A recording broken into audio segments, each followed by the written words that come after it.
A lot of editing work stands in front of me. Hi. Oh well. Alright. Now the key is 3. That's right, baby. Come on. And he's gonna prolong himself. This stupid, annoying thing. Good. Yeah, these things are really annoying, and they will not die easily. So let's just try to kill them all, shall we? A lot of things on the screen happening at once, and it doesn't affect anything. That's one of the better aspects of having a very quaintly animated 2D game. Everything's able to come on the screen very nicely, and it doesn't take too much operating room. Alright.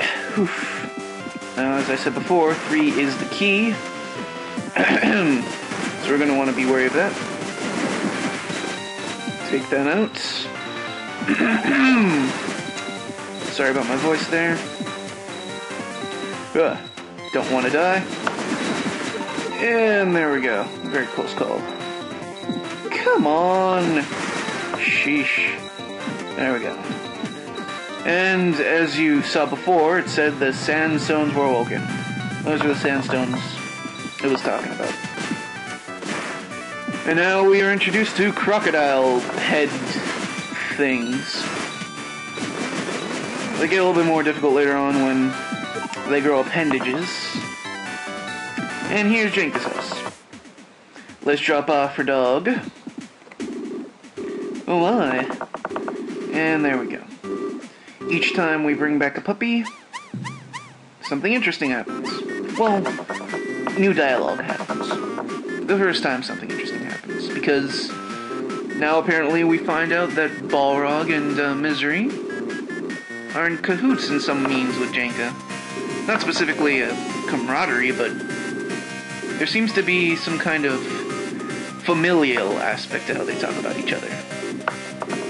As if they've known each other for ages.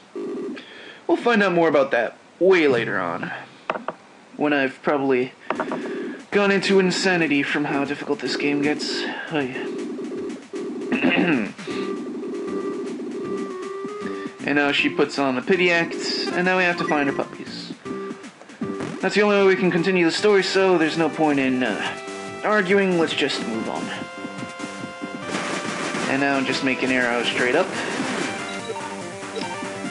Luckily for me, these things have a hitbox of 2, which means that they... Just jump up here. Which means that they cannot clamber down those tiny holes. Very nice strategy to use. And here we have not 1, but 2 very nice little things. We have a treasure chest and a life orb. I mean, life orb. Life capsule. Found another puppy. Time to go back to Jenka.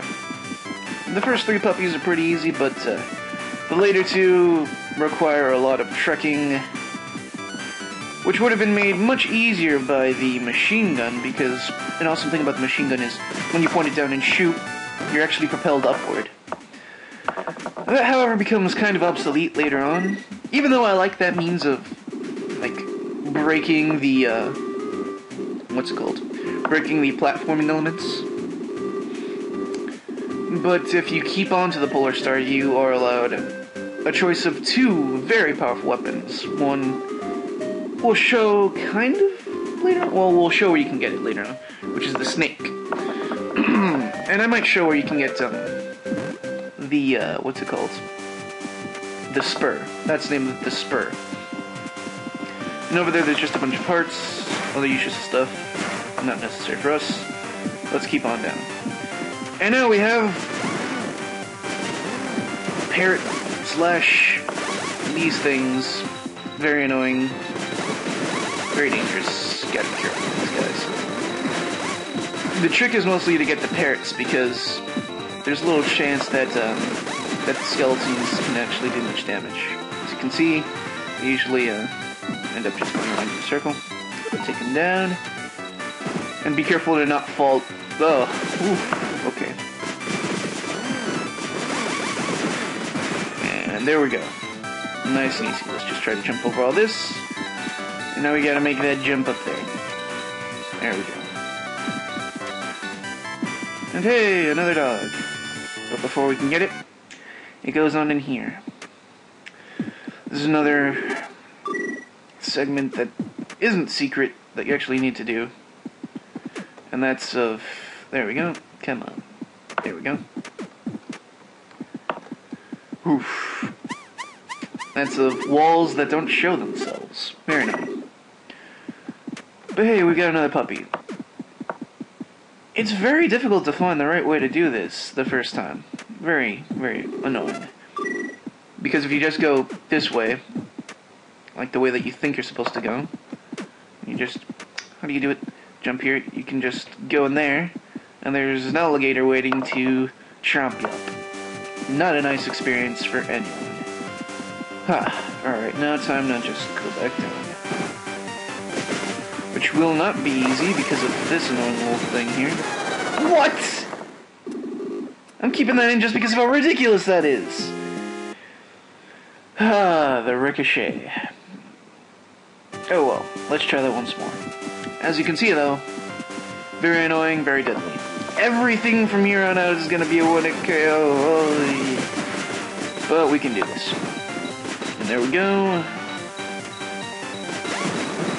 Whoop. Gonna keep that as well, because we're pretty close by.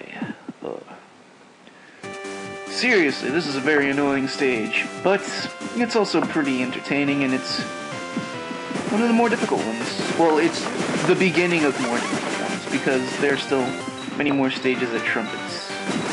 Oh, and one in particular that I'm thinking of, that anyone who's played the game before should know. Most stages in the world aren't as difficult, but... In the world of gaming aren't as difficult, but... Yeah. Doing that with 3 HP is gonna be fun! So fun! Alright. Just take these guys down. And propel ourselves up. There we go. Whew. And now we've got 3 Dog. Coming at ya! Ow! GNR Radio. I'm sorry, I'm a big fan of Fallout 3. And I've played the other 2. You know, they're fun games. I love the RPG-ness of it all. Like, so many choices and opportunities. It's like Mass Effect before Mass Effect happened. Not really, but kind of. Because you can do a lot of things in them, and there are a lot of different options, and it's just a fun game to play. And it kind of brought up a very interesting psychological aspect to myself. Just how much I like to hoard everything. Just doing everything possible to get as much gold and... gold. As much money and experience as possible. It just kind of shows the true human nature of it all. And, like, I'm serious, collecting everything, all the Fat Boys, all of the mini nukes, just absolutely everything, and it's ridiculous. And now we see this little demon thing, very creepy, very crazy. I'm just gonna avoid it, and go back for this one later. And what makes this segment really easy is having usage of the fireball, the fireball. But you can still beat it, you just have to wait for them to go down, make their rotations, and then you have the opportunity to shoot them from behind. And there we go. Now we've got to make the endearing journey upward. Can't make that jump, which is a shame. Oh god. And now this thing. Whoa! Yeah. You don't wanna deal with that. Just gotta slowly whittle away some health. Ugh! God damn it. Alright, let's try that once more.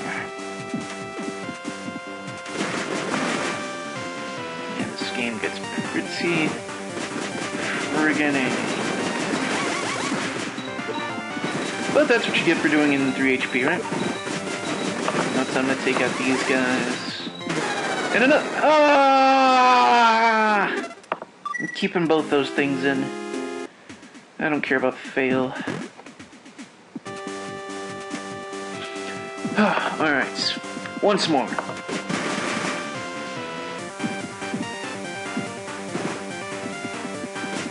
I guess you just gotta be careful. Well, it's no guess that you do have to be careful. Take these guys out, nice and slow, make sure I don't miss anything. And this fucked me over, pardon my French, so many times, trying to run under it, and then, yeah, it just shoots a bone and bam, I'm dead. Incredibly annoying, but that's life. At least that's what people say. Red High in April, shut down in May. And there we go. You have to wait for it to rebound off the wall. That's the only way to catch this bugger. There we go. Now we can make our trek back to Jenka's house.